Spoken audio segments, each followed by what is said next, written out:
मिला दिया गया और मिथिला का नाम खत्म कर दिया गया और मगध और मिथिला को मिला करके बिहार बना दिया गया, जिससे मिथिला की अस्तित्व ही खत्म हो जाए, मतलब खत्म कहानी एंड टू एंड हो जाए। तो इसकी तो अपनी सभ्यता रही है, रामायण काल से इसके सबूत हैं। यदि राम थे तो सीता भी थी, सीता थी तो लव कुश भी थे। आज कुछ प्रदेश के भी कुछ भाई मान करते हैं तो बहुत खुशी होती है, क्योंकि वह श्री राम के वंशजी तो है। इसके बाद यहीं पे भी हम लोगों की कहानी नहीं खत्म होती है। हमें बांटने के बाद वहां के जो भी बासिंदे थे उन्हें वहां से भगाने की पूरी कोशिश की गई और आज तक की जा रही है। उसे एक लेबर जोन बना दिया गया, सबसे समृद्ध राज्य जिसके अंदर एक से एक कारखाने उस समय थे। जिस समय हमारा देश आजादी हुआ था उससे पहले से एक से एक कारखाने थे। जूट मिल था, चीनी मिल था, पेपर मिल था, बड़े बड़े उद्योग थे। उसे खत्म कर दिया गया और लेबर जोन बना दिया गया कि वहां से पलायन होता रहे, वहां से लोग एक राज्य से दूसरे राज्य में तासे चले जाएं। और यही हुआ। वहां पर शासन प्रशासन जो भी सत्ताधारी थे उन्होंने उस क्षेत्र को अनदेखा किया,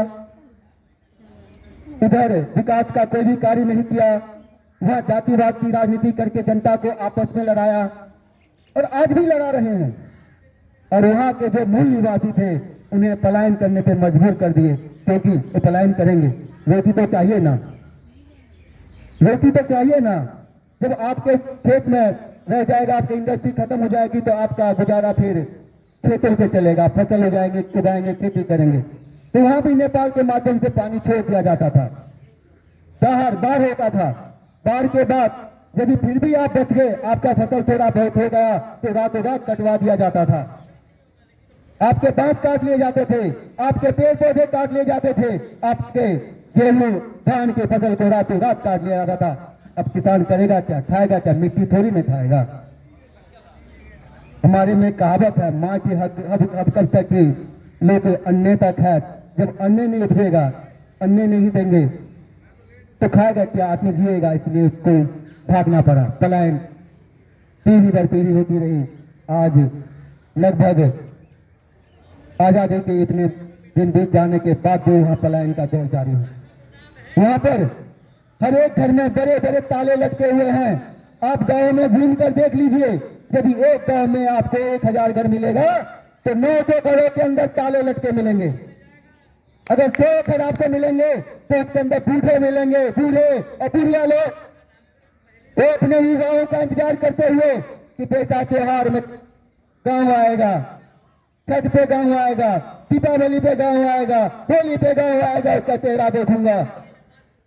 पर मैं कहता हूं कि वो भी गलत सोचते हैं, क्योंकि लौट के नहीं आएगा। क्योंकि जिस डाल से एक बार पंछी उड़ जाता है ना, दोबारा उस डाल पे आके नहीं बैठता। तो प्रवासी उसके भाग्य में लिख दिया जाता है, न वो किस क्षेत्र में काम कर रहा है वहां का वासी कहलाता है, न कि गांव का। क्योंकि गांव में बैठे रहे लोग भी नहीं चाहते कि वो लौट कर आए। हमारी स्थिति ऐसी बिगाड़ दी गई। तो अब इस जंग की तैयारी हो चुकी है।